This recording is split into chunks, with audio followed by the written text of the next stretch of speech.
And we started on Thursday, last Thursday, working on chapter 3, and we did some examples. And one of the examples we did is the sale price calculator, which has to do with calculations. And we said when you write programs, you have to store your data someplace. And you can have different kind of data. You can have textual data, we call them strings. And we can have numeric data.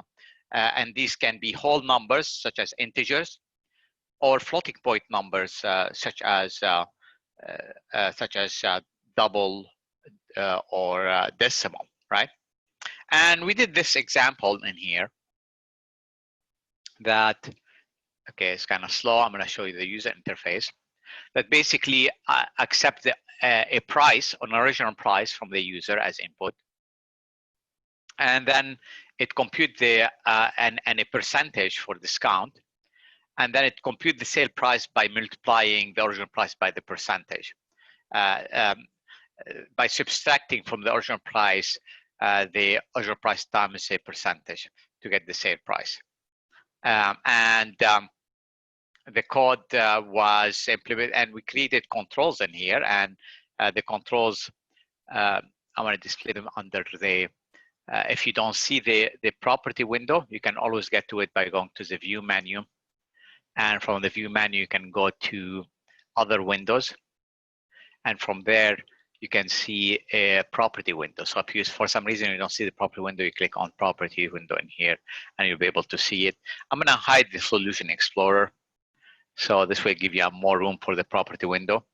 And you can see that basically we named all of these things using the naming convention TXT for text boxes prefix. So this is TXT original price.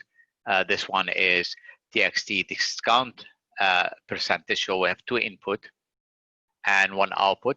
This is label, LBL sale price.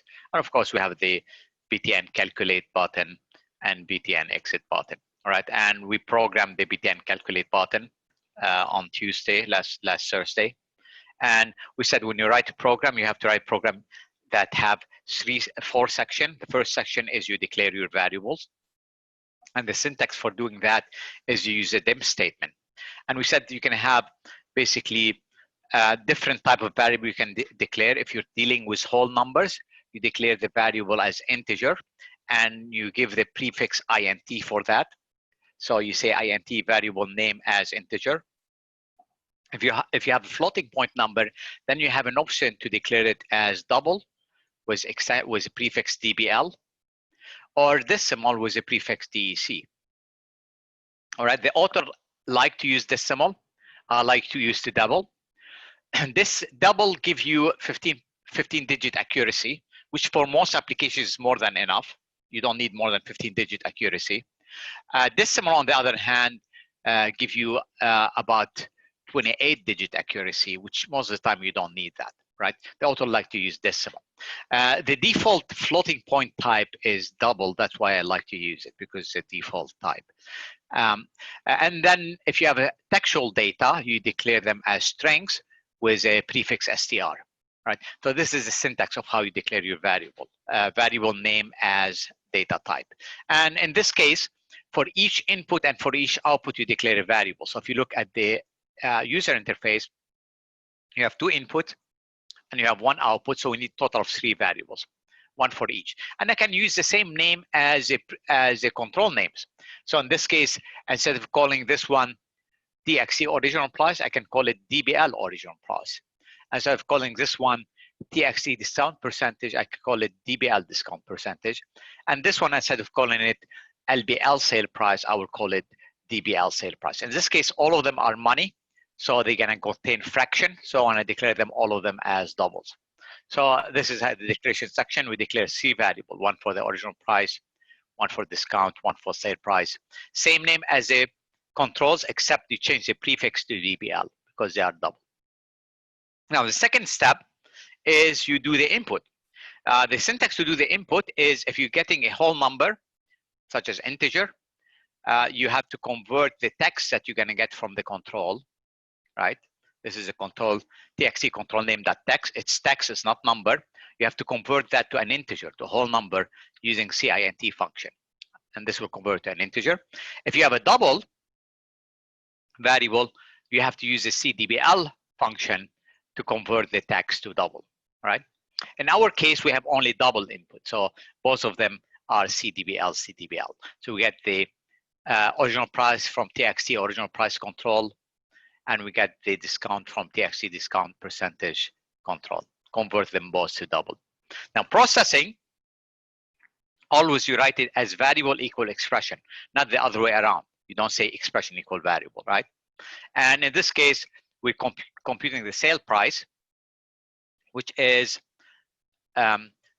you subtract from the discount percentage. You discount from 1, which is 100%. 1 is 100%. You subtract from 1 the discount percentage to get basically the discounted price percentage, right? So in this case, let's say the discount percentage is 25%, which is 0.25. 1 minus 0.25 is 0.75, which is 75%. So the sale price will be 75% of the original price, and this will be the sale price. Once you have that, we can display the result. You do that through step 3, which is the output. The output is the opposite of the input. In the input, we set variable equal to control. In the output, you say control equal variable, right? So you do the opposite. And in this case, to convert numeric variable to text, you would use the toString method. The toString method will convert the number to text. You can use it without any argument if you like. So we can use in here, I want to copy this thing.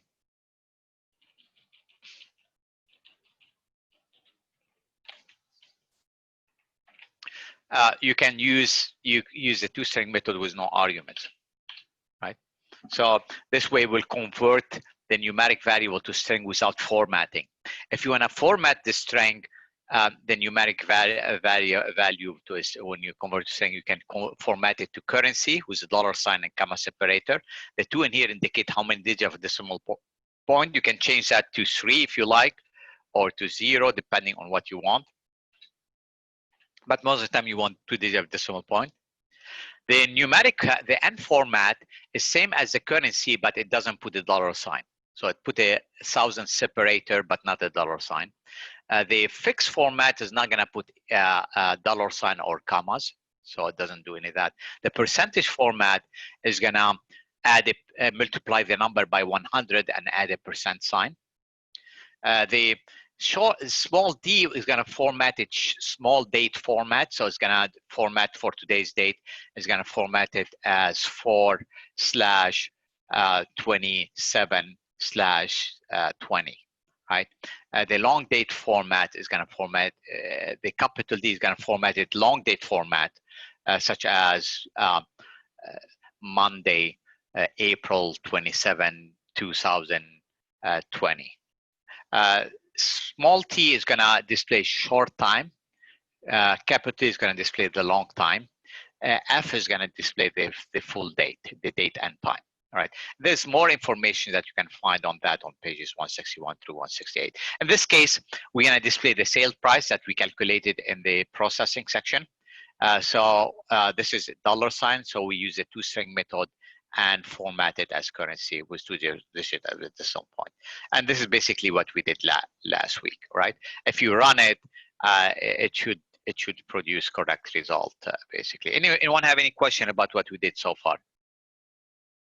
Anyway, you can use this one as a template. You can use this one as a template to write programs, all right? And which is very straightforward. Okay, you do. You declare your variable, step 0, you do the input, you do the processing, then you do the output in that order. Always you do that.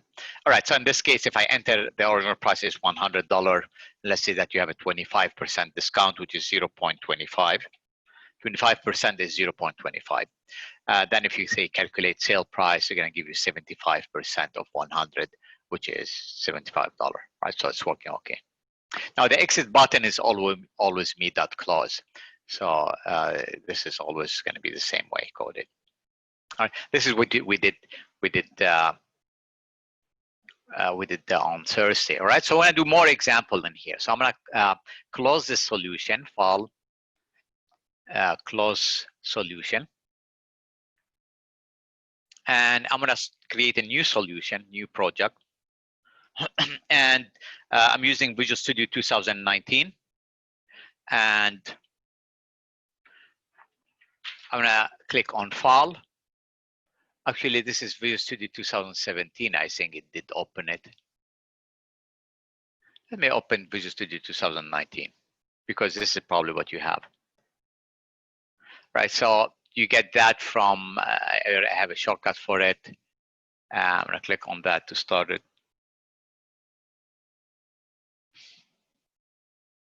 And what we're gonna do today, the new example we're gonna do, I wanna create a new project. Always you do that.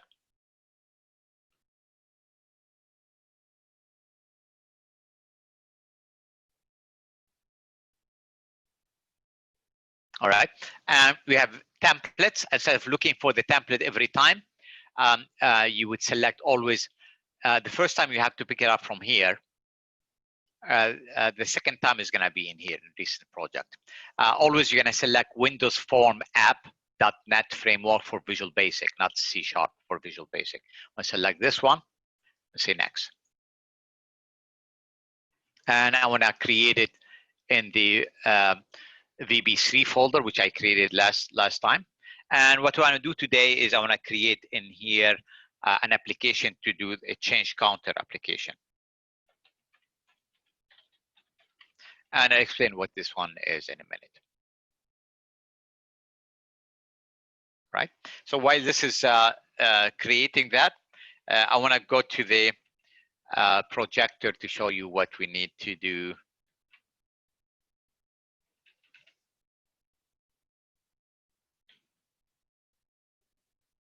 Right.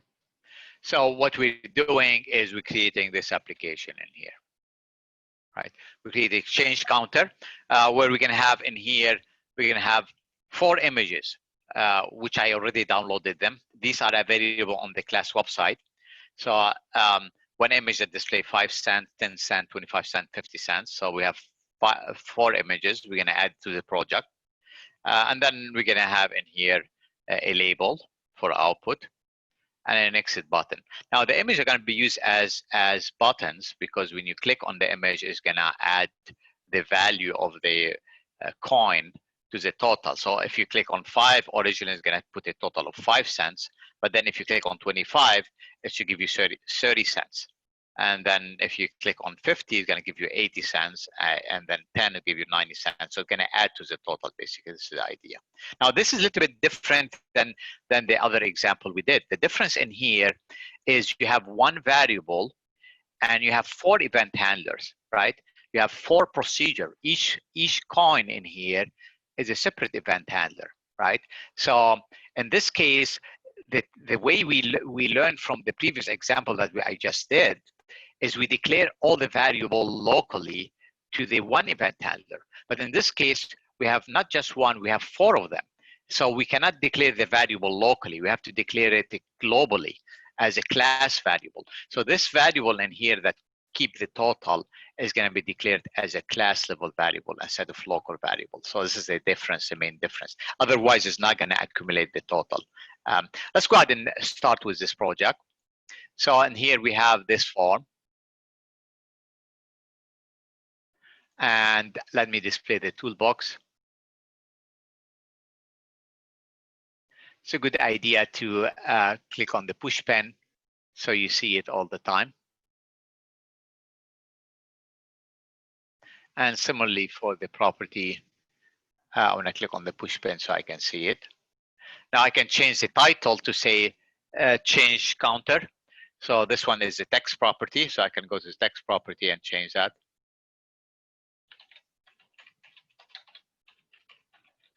And this should display it on the title bar. All right. Now we're going to do the picture boxes. Let's go ahead and add them. So we need 4 picture boxes. So I scroll to the letter P. here it is. We need 4 of them. 1, 2, 3, 4. Right, so I can position them.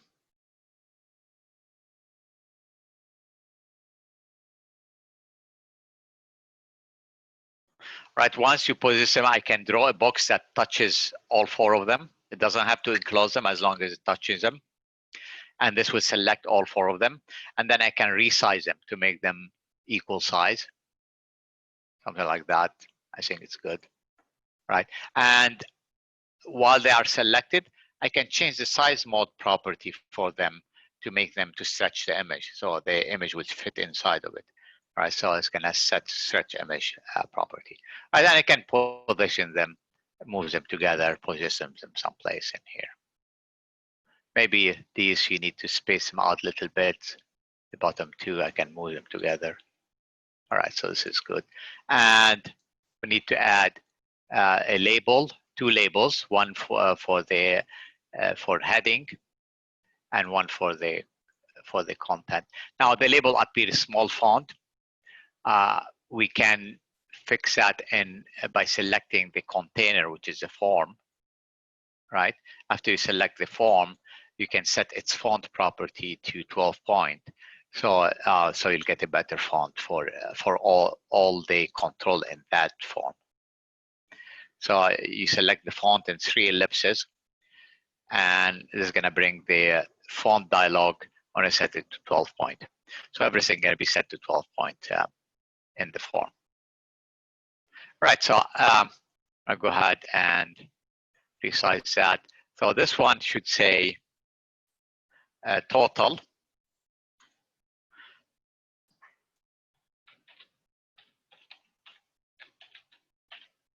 And this one, we're going to make it look like an input box. To make it look like an input box, you select it, and then you go to the auto size property and change that to false, so you can size it yourself. Right? This allows you to size it like a text box, so you can size it to make it look like a text box.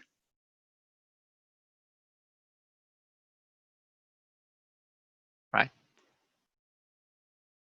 Originally, and I want to probably center that content. So there's a text align property. I can set that to middle center to center it. Maybe I want to change the label, original label, to be $0 initially. So I'm going to put in here $0.00. So it's going to show up like this. I may probably want to align it with a total label. But if you look in here, it doesn't show a border around it, which is, I guess, is fine. If you want to put a border, you can add a border. You don't have to. This is, I think, look okay. But if you want to put a border, you can always select this label and then go to the border style and set the border to either fixed 3D or fixed single, fixed 3D. If you do that, it's going to put a border around it. So let's just give you that. Okay, so we have that. We need the button. Again, the letter B, and this is the button. And we're gonna say in here exit. This would be the exit button. All right, we have that. Okay, so we have this. We need to name them, name all the controls. So in here, the picture boxes convention is to use a prefix PIC. So PIC, this represents 5 cents. I'm going to call it 5 cents.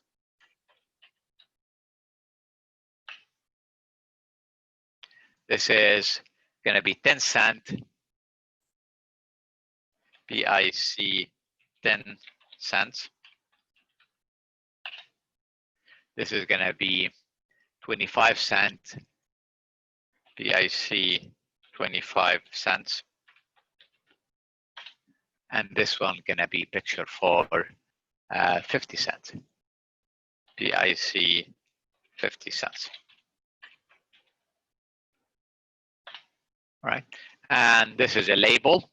It's a good name will be LBL total for it. LBL total. And this is gonna be exit button. So a good name for it is BTN exit. All right, so this is nothing new. We did that before. Now, let's go ahead. We need to add images now to these things, right? These images are available on the class website. So if you go to the class website,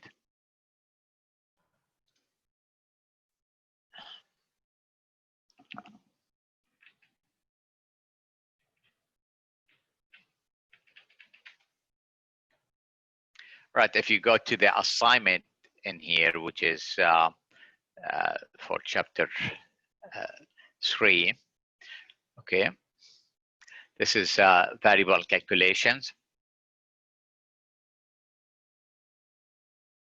If you click on that link, the data files are there for the images, right? So you can see the images, so you can download them from there. So I already have downloaded them. Okay, it is kind of slow whenever I have the projector on and everything, it takes time. So we have the 5 cents picture, 10 cent, 25 cent, 50 cent. I already downloaded them, right? So since they are downloaded, I can just go ahead and add them to the project. To do that, there's two ways you can do it. You can select each one individually and import it into your local from your computer, or you can do all 4 of them in one step. We're going to do them all 4 of them in one step. To do that, you go to Solution Explorer and you right click on the project name, change counter, and when from the shortcut menu you select properties,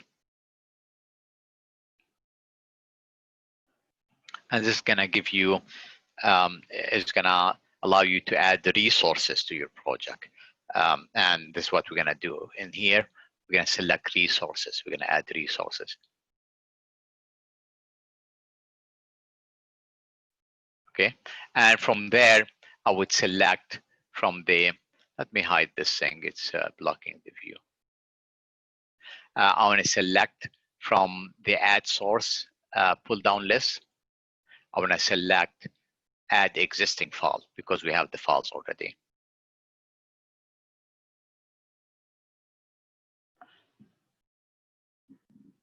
And I want to go to the desktop and classes COSCI 103, VB3. This is where I have it.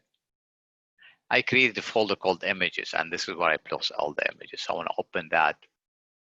I'm going to select all these 5 images. I can select them in one step. Click on the first one, shift key. Last one is going to select all of them and say open. It's going to open all 4 images together. It's going to add them to your project. All right. So I'm going to go ahead and do save or save all. Save that. When you see an asterisk, that means it haven't saved them yet. So now they're saved. Close that. All right. Let me show you what happened now. What happened now, it created a folder in the project called the resources. So when I go to COSCI 103, VB3, and the change counter application, this is the application I created. If I open that, open the project folder, it created a resources folder, right? If you open the resources folder, you're going to see the images. So I just put them in that folder there, which is a good idea, always to keep them part of your project. So anyway, so it is there now. So now when I go back to the application, I can select each image. Let's say select the first one. I want to go ahead and hide the Solution Explorer by clicking on the push pen button. If I go to basically the image property for the first one, this is the 5 cents. Click on the 3 ellipses button. You can see that you have the images there. Project resources. Select the 5 cents. First one is 5 cents. I want to select that. Say OK. And then we select the second one. This is the 10 cents. Again, same technique. I'll go to images, 3 ellipses button, select the 10 cents. And this is going to be the 25 cents.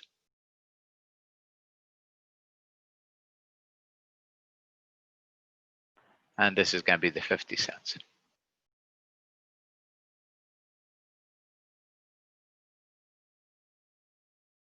All right, so we have that. And this is the user interface. So we named all the controls. We put the images. We're ready to program it right now, right? So we are program each picture as a button. So let's double click on the 5 cents picture. They're going to put you in the code window. I'll go ahead and hide the toolbox and the property window. Right, so in this case, I want to write the code, right? So the approach that you learn is you put, from what we learn is you declare your variables, right? Right, and then you put in here the dem statement. And in this case, if you look at the form, you have only one output. You don't have, the input is the images themselves, right? So there's no value to store in this thing. So only one variable in here, the total. And you may call it in here DBL total. Okay, as double. Okay, and you can initialize it to 0. Let's say you initialize it to 0. Right, so you can do that. The problem with that, and then you can say in here, let's call this one, what we're going to do is we're going to add 5 cents when you select this one. So we're going to add to the total, DBL total. We're going to add to it equal DBL total plus 5. We're going to add 5 cents to it. So you can do that. This is saying add 5 cents to the total. So you can do it this way, right? Okay. Now, if you do that, okay, it's not going to work correctly because when you run it, not 5 cents, it should be 0.5, my mistake. 0.05, right? So we have 0.05.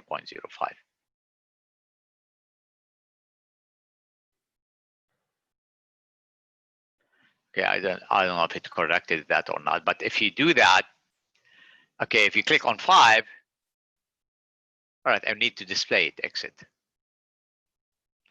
We need to display that. So you do that and then you display it, all right? So you can say in here, this is more like processing. The input is the image, so this is processing. Okay, because the input is an image, it's a click event, so there's no input really in here. You don't have text boxes for the input. So you have processing, and then you have output, right? And the output, you're going to display the total. So you say LBL total. The syntax also always the same, so LBL total dot text equal DBL total. And we have to use a toString method to convert that to a to currency, formatted as currency. Right, so we can do that. You can put C2 if you like. The default size is 2. So if you put C, it's gonna put 2 digits of decimal point. So it's gonna give you do that. So again, in here we don't have any input. If you say input, the input section, put, there's none. We don't have any input in here because it's the input is a click event. You're clicking on the picture. That's what the input is.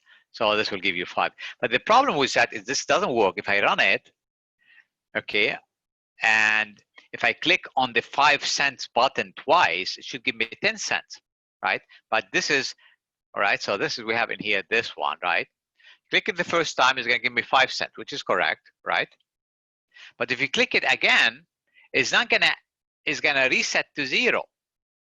It's gonna give you 5 cents again. So it doesn't work.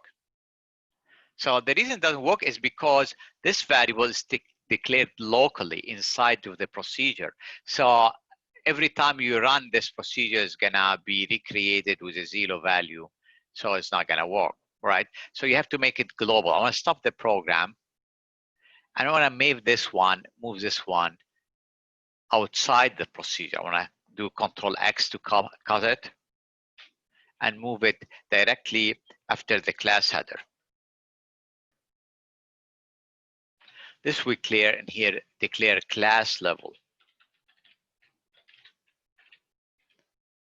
Class level variable, and there's only one. So class level variable, the difference between class level and local variable is class level variable is visible for the entire program. So it's not just only one procedure can see it, picture 5 cents click, but all the other ones for 10 cent, 25 cent, and 50 cent, all of them are gonna see it. And the other difference is that its value is gonna remain as long as the program is running. So first time we click 5 cents, it's gonna set it to 5 cents. When you click 5 cents again, it's gonna set it to 10 cents. So let's go ahead and run it and see if this works now.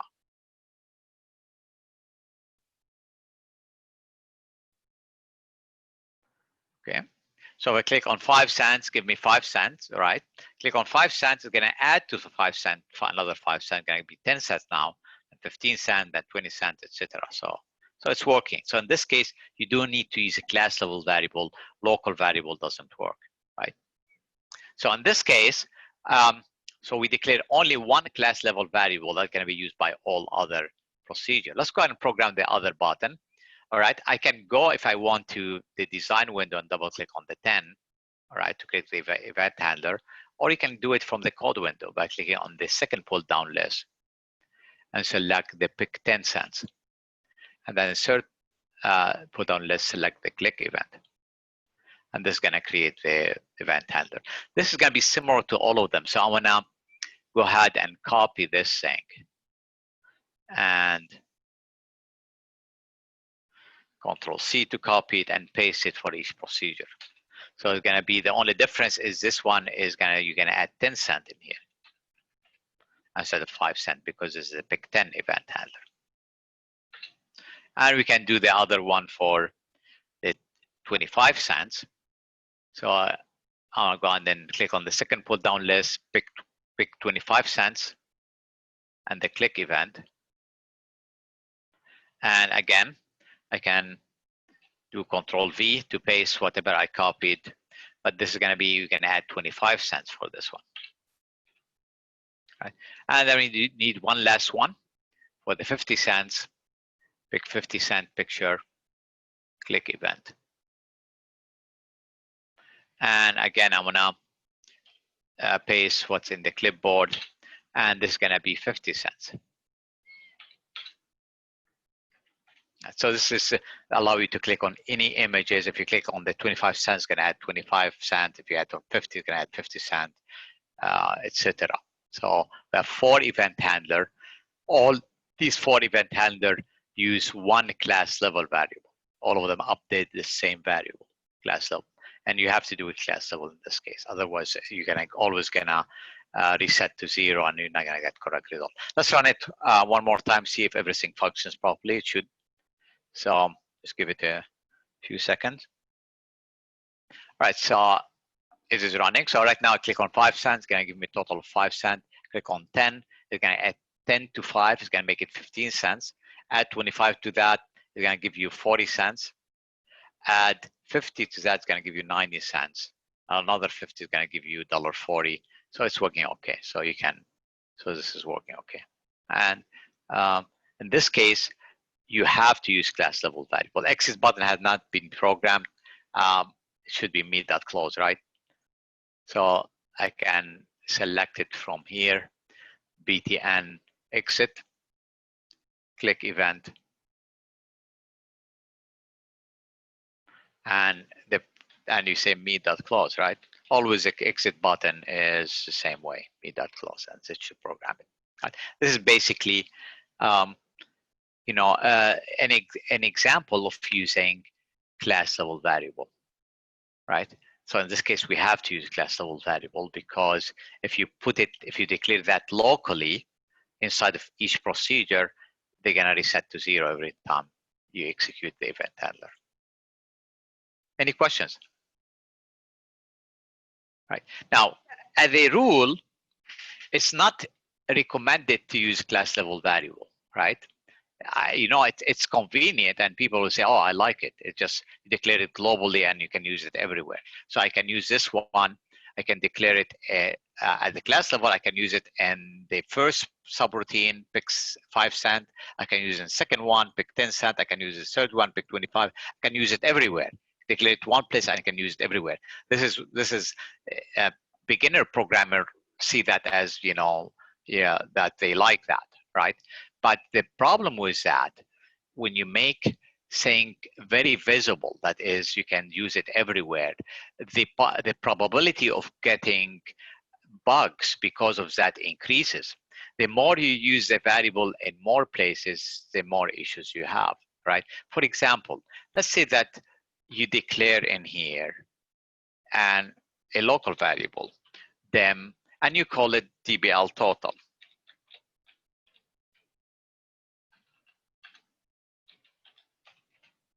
As double. All right. Right. You may do that. You may forget that you have a global variable called total. Right. It's happened. All right. You're the only human we can forget things. And if you declare another one called total in here, this is not going to work anymore. Right. Because the local one, DBL total, is going to overshadow the global one. Right. So, and when you display, it's going to display the local one. So let's go ahead and run and see what happened with this thing. So if I run it right now, now we have a local DBL total for the 5 cents is going to overshadow the global one. So if I put in here 10, so it's fine, 10 cents, all right, 25, 35 cents is good, 85 cents is good, all right? Everything working fine, right? Right? Until you click on the 5 cent. When you click on the 5 cent, the local DBL total is going to overshadow the global one, is going to give you 5 cents. So it's going to mess it up, right? So the idea in here is doing global variable can easily create bugs in your program, because you're not going to remember all your global variable, and you may use the same variable name in your procedure locally, and this is going to create a bug because the local one that you will overshadow the global one and is going to mess up everything.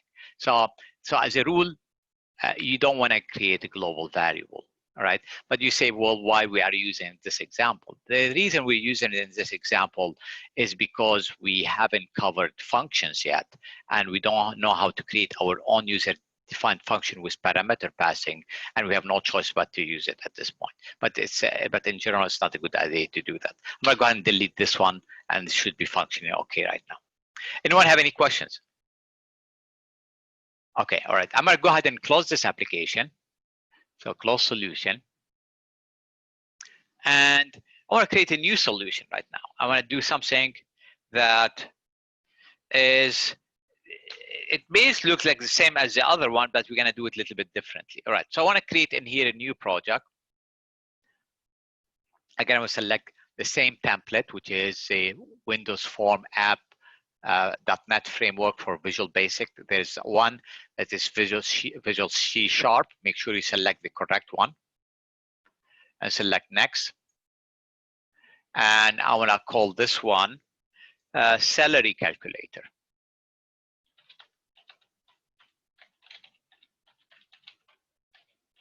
Call it salary calculator, right? I'm going to say in here, create.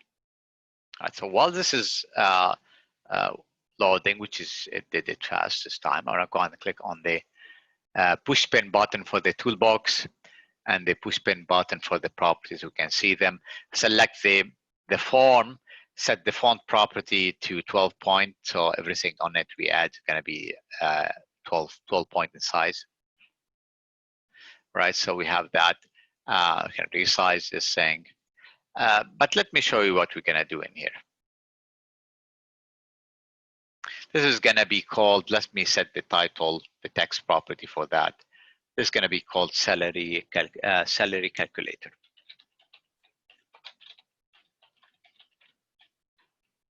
Right, so this is the title of it. All right, let me show you how this is going to look. Right, it's going to look something like this one. Right, it's kind of similar to this thing. Right, So it's gonna be similar to this one, right?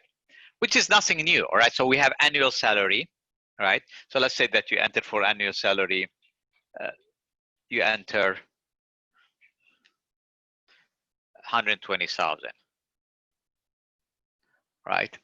And pay period, let's say you enter in here, you have a 12 pay period, right? 12 months, you pay 12 times a year, right? 12 months. So your monthly salary is gonna be 120,000 divided by 12 is gonna give you 12,000. Okay, actually this should be an extra zero in here, right? So divide by 12 is gonna give you 12,000. And we're gonna format it with a dollar sign in here, right? So there's nothing much in here. It's basically you take this input, you take this input as we did before, right? And then you divide by 12. This is a processing. So the input, you have two input statement because you have two text boxes, right? These are money. So this is double. This is number of pay period is integer. It's a whole number. This is integer. So this one you have to use CDBL to convert to double. This one you have to use CINT to convert to an integer. And the processing is simply you take the DBL annual salary divided by INT pay periods to get the salary, and then you display it. Nothing new, right? So nothing that we can do. But in here we're gonna learn something new, right? The thing new that we're gonna learn is what would happen if you entered an invalid value. So if you entered 120,000, it's fine. 12 is fine. You're gonna get the output, no problem, right? But what if you enter an invalid value, right? What if you enter in here for annual salary, you entered maybe ABC, right? Okay, of course, this is not a number, so you cannot do calculation with it. Your program is gonna blow up, right, with an error saying that you cannot run it with this value, right? So how do we fix that? This is called error handling, right? Let me go ahead and show you the example we did before. The discount example. I'm going to open it. I'm not going to open it in Visual Studio. I just want to run the executable, and you can run the executable by going to the project folder. So VB chapter 3, right? We did in here the sale price calculator. And if I open the project folder and the bin folder, there should be, and the debug folder, there should be an executable there. Here it is, sale price calculator executable. Let me show you what would happen if I enter an invalid value. So of course, we learn about, right, entering $100 or $100 with 25% discount is going to give you $75. Fine, right? But what if I entered something like this? An invalid value, right? Non-numeric value. Look what's going to happen. It's going to blow up. And handled exception. Anytime you enter a value that cannot be processed at runtime, this is called an exception. We call it, and this one, you have an exception that is not handled.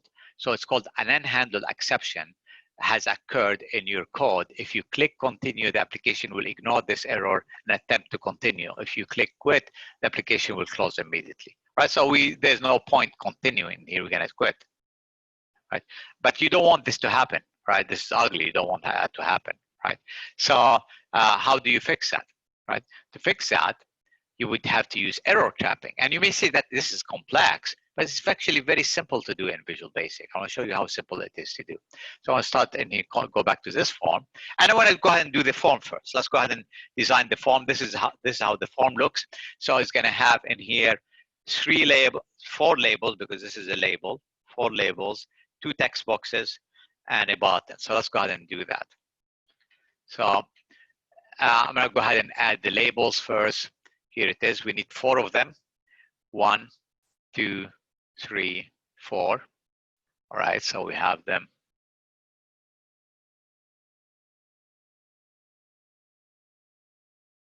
All right, let's go ahead and set the first label, text property in here.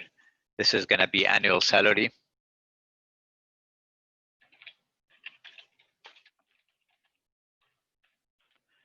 This is going to be pay periods.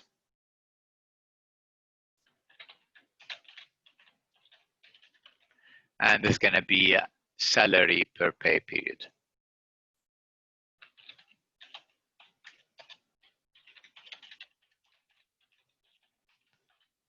Right?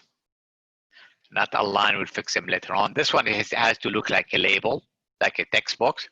To make it look like a text box, always you set the auto size to false. Right? And then you say, then you can adjust the size of it to make it look like a text box. Maybe you don't want to put in here any salary there. So let's go ahead and delete the text. Well, first do the middle center alignment.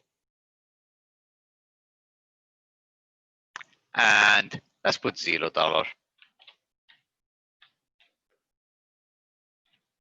for that one, okay? You can do it like this without a border. Most of the time, or you can put a border if you like. So if you put a border, you can do border style, and then put maybe fix 3D or fix single fix. This is going to give you that, and you can change the text color if you like, the background color. There's a back color property.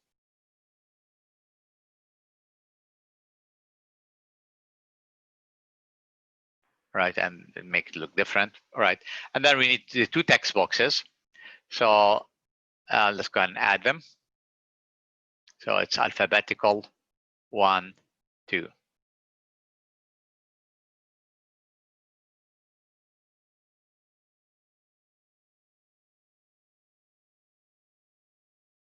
All right, so we have that.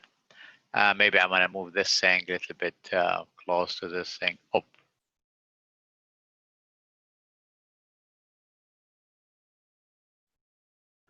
Okay, these labels are not aligned. I can select them, draw these label box around them to select them. And then from there, I can go to the format menu. I can select align, and I select maybe align them to the right or to the left so they can align. And then I can draw a box that select all the controls and moves them together. And we need to add the buttons.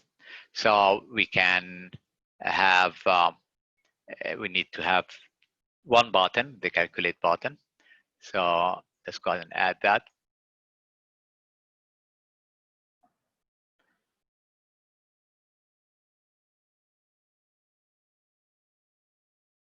And let's change the text property of it, calculate. So we have that, and I can resize the window now. I have everything in place. Maybe this one I can make it a little bit smaller to align with this thing. All right, so this is look like that. So it's ready to go. I just need to name them. So we have in here, this is text box. So again, text boxes, you use a prefix txt, lowercase. A good name will be annual salary, capitalize the A and S. Oh, my keyboard is sometimes it does get stuck. Annual.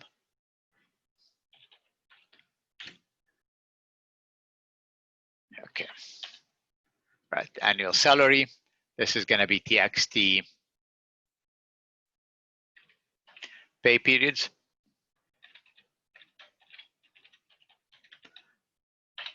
Right, so we have that, and this is labeled LBL pay salary. Let's call it salary. And this is BTN calculate.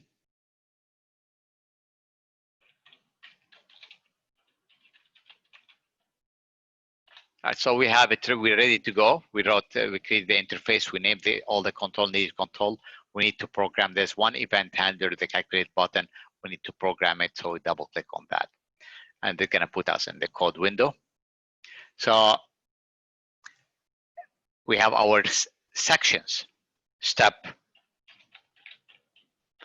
0 is declare your variables.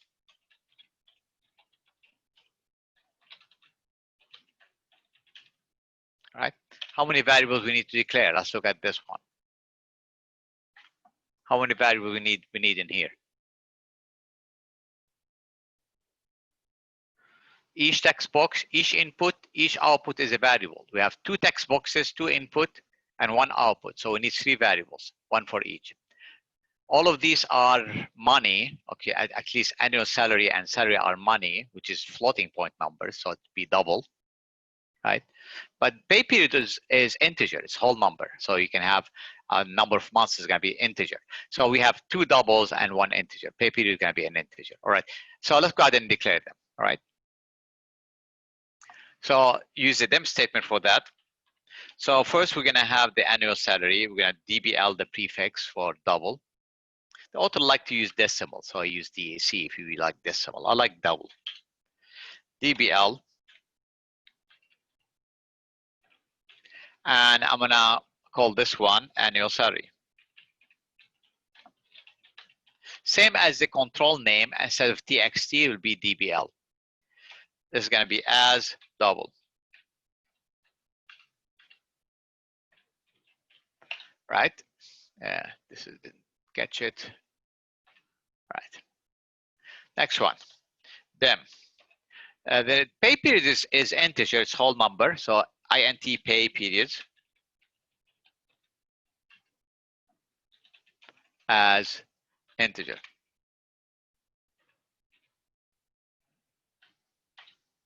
And the last one is a salary. DBL is double, DBL salary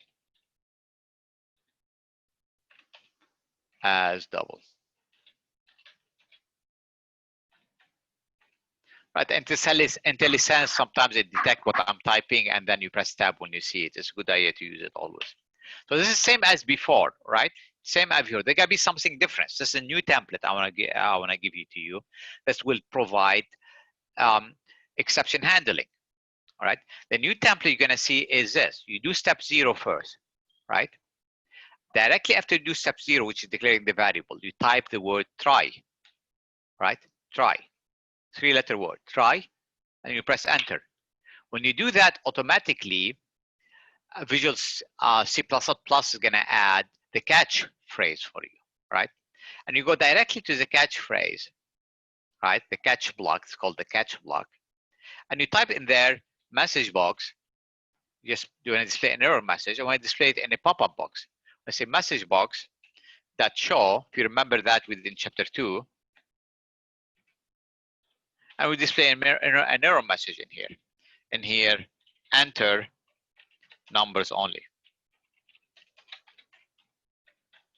We display an error message, enter numbers only. So what this means is this. In the try block, you're going to put step 1, which is the input.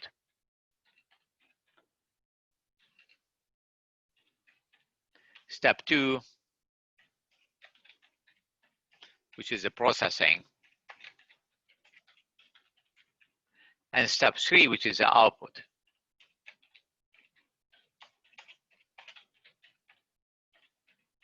So you put these in the try block, right?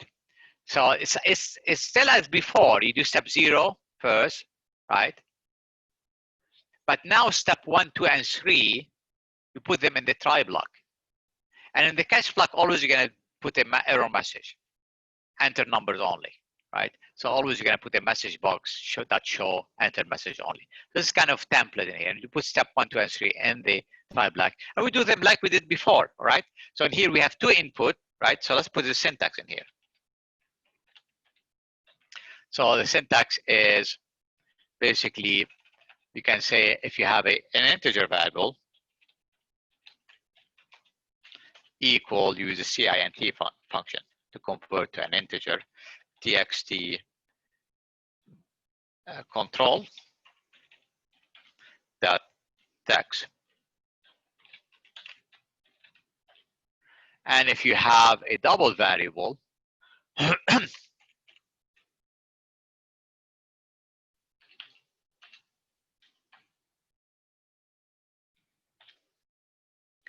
okay, use cdbl.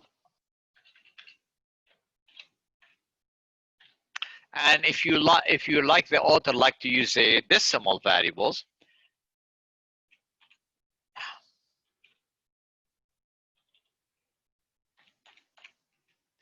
if you have a decimal variable, use CDEC, right? So this is the syntax in here. All right, so in our case, we have two inputs, the annual salary, which is double, and the pay period, which is integer. So we have to use both of them. So let's go and do it, start with the annual salary, DBL annual salary. Here it is, IntelliSense, use it whenever you can. Equal, we're gonna say CDBL, and then TXT annual salary. Here it is. So when you see it, just tab on it, that text. Now, when you do that, the wavy green line on DBL answer is removed. That means you have used a variable. Still, there's wavy green line on pay periods and salary because you haven't used them yet, right? If you move the cursor over the green line and tell you the error, what the error is, and use local variable. But we're gonna use it next, so it's gonna disappear now. So I'm saying here, INT pay periods. Again, when you see the IntelliSense hint, press on tab, equal CINT, convert to an integer, TXT pay periods, tab. When you see, just press on tab, dot text. This is the input, right? Okay, what this means is this. C++ Visual Basic will try to convert the text you enter in TXT annual salary. We'll try to convert that to a double. If it succeeds, it goes and it tries to convert the pay periods to an integer. If it succeeds, it goes to processing and then it goes to output. But if you're trying to do the annual salary and you entered for annual salary ABC, which cannot be converted to double, right? If it fails, if it cannot convert whatever you enter to double, it's gonna throw it to the catch block. You're gonna go to the catch block and it's gonna display an error message, enter numbers only. And it's not gonna do anything that follow the error. So that's what the try catch block does. It tries to execute the statement. If it succeeded, it continue. If it fails, it branches to the catch block, which is perfect to handle errors. So we have that. Now this is normal the way we did it before. So now we're gonna compute the salary, DBL salary. The salary is gonna equal to the annual salary, DBL annual salary, divided by the pay period, INT pay period. And this is a processing.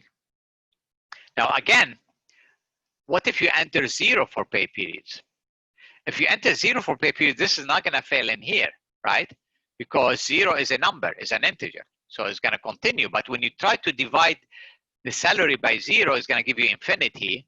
So this is gonna throw it to the catch block, right? So this is the nice thing about the try catch block. It will catch any error that you may have in your code, right? Throw it to the catch block. All right, so let's go to the output now. It's very straightforward. And here we have display the output on the label, LBL salary dot text equal DBL annual DBL salary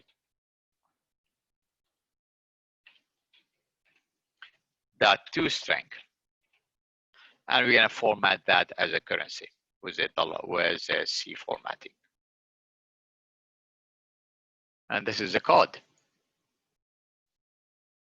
right? So it's still the same, except you put step 1, 2, and 3, you put them in the try block, right? Notice you have to put all 3 steps. Don't put just step 1 in the try block and put step 2, 3 outside the block. Everything that has to be step 1, 2, and 3 must be in the try block. So I'll do that. This is the code, all right? So we can use that as a new template, which is very easy to remember. And you can use that to solve any problem in chapter 3. Right? Anybody have any questions? Everybody understand what we're doing here? I can put in here the syntax for this one. And I just want to put only one, basically in here, LBL control dot text equal to numeric variable dot toString. I want to use it without formatting specification. If you want to format it as currency, you can put C. All right. So and you can refer to the book for the complete list. So we have that. Okay. Now this one is the syntax for the processing. Is going to be always variable equal expression.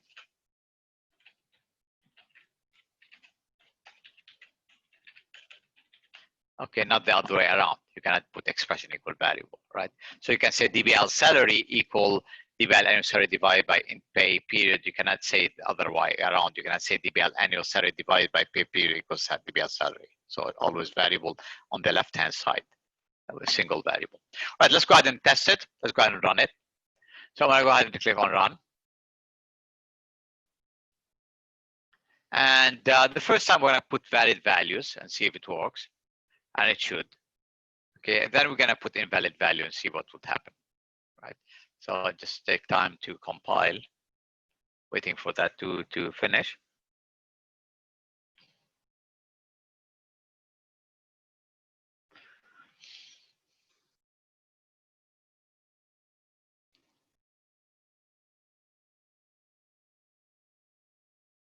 All right, so here it is. And I want to put valid value, 120,000 and 12 pay period.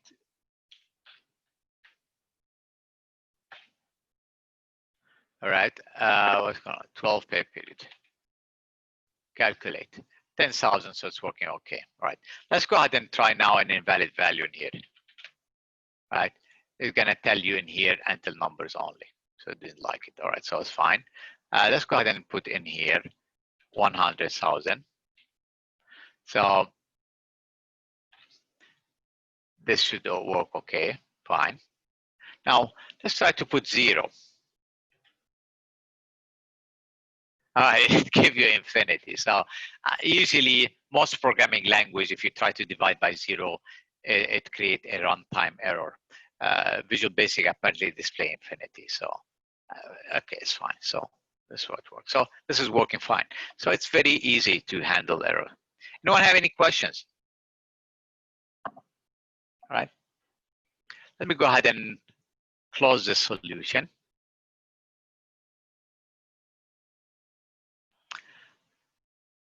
Now, let's say that this is your assignment. Let's say that you need to submit that. How would you send me this work, right? I may have, maybe I may have not talking about that. Let's go and explain that. So I'm gonna go ahead and let's close this one for now. And let's say that that this you're ready to submit this assignment. I need to send me the work. So all right, so we have in here the Visual Basic chapter 3 exercises, right? So these are all in here. You can do it different ways, all right?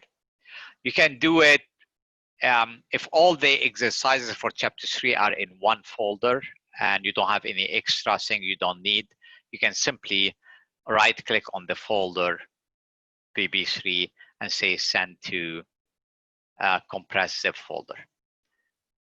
And it's going to create a zip file and you send me that. It's going to have all the example with it, because the folder itself have the change counter application, to have the date string application we did last Tuesday. It have the salary calculator we did today, and have the sale price calculator. So it have all 4 applications are there. Plus it have this extra file, which you can probably maybe delete before you create the zip file, because I don't need that. The other way you can do it one by one. So you can select, right click on this one, solution folder, not very important, the solution folder, right click on it and send to compress zip.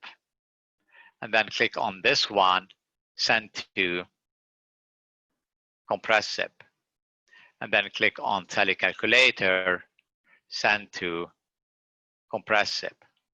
And then click on sale price calculator, send to compress zip. And then send me all these 4 zip files. Each one is a single application. So you can do it this way, or you can maybe just put the entire VB3 folder in a zip file and send me the VB3 folder. Any way will work. Any one of these will work. But do not send me a single file. Do not try to open the change counter application, send me the SLN file, right? This one, if you send me this file, I cannot grade you. There's nothing there. There's no information for me that tell me what kind of work you did. So this will not help me. Not just send me maybe in here the VB pros file. Again, I cannot do anything with that, right? Configuration file, I cannot do anything with that. Okay, don't send me the binary. Don't send me the executable, right? This is a program. It can be a virus. I'm not going to open it. So you have to send me the entire project folder. So remember that you have to select that, right click on it, and then select send to compress zip folder. And then you send me the zip files, which have everything, right? So keep that in mind. Any questions? How to do that? All right, so I'm going to go ahead and go back to Solution Explorer. I'm going to create a new application. Okay.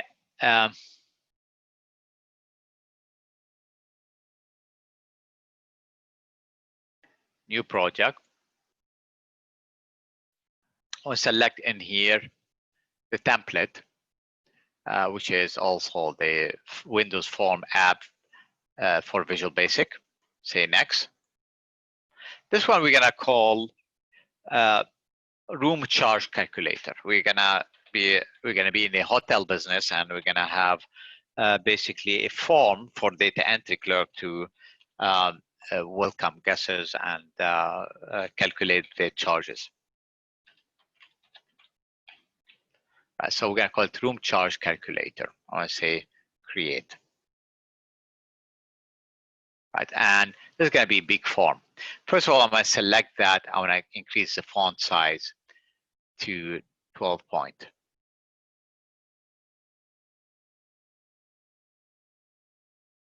I want to set the title of the form. This is text property. I want to set that title to say room charge calculator.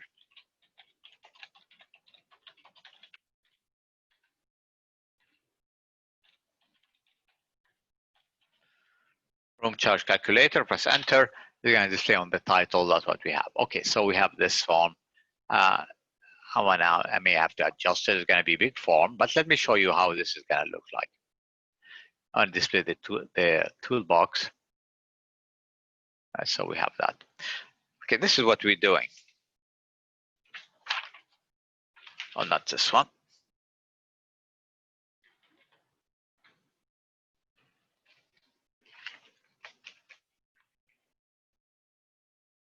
So we're creating basically a form for a Highlander for a hotel reservation, where you're going to have basically different options. The title of the hotel, the system date, which is today's date and time, right? These are going to be labels, right? We're going to get these from the system clock, right? There's a function that will give you that. And we're going to get room information, which is basically how many nights the guest stayed and what is the nightly charge.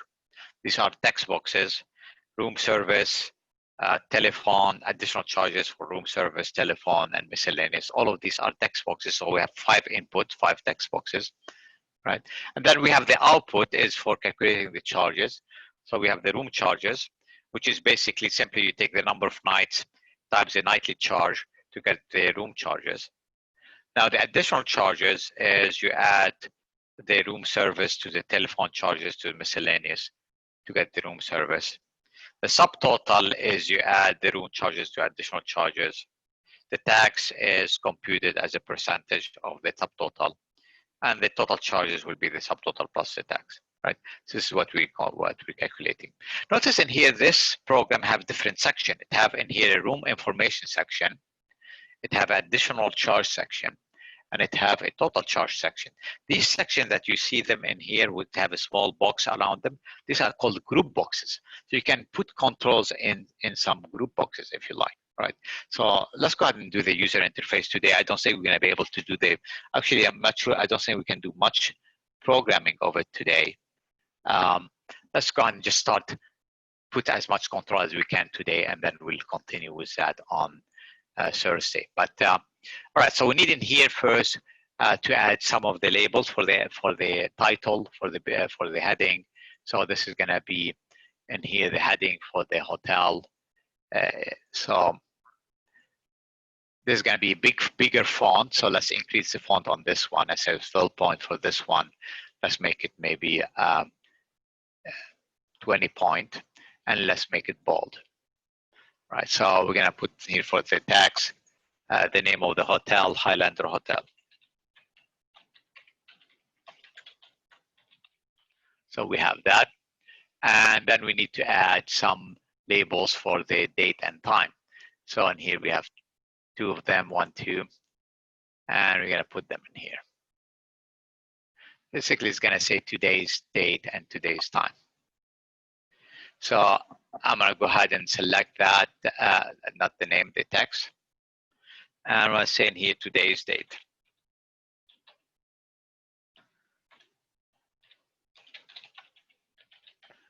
And this one is going to say time.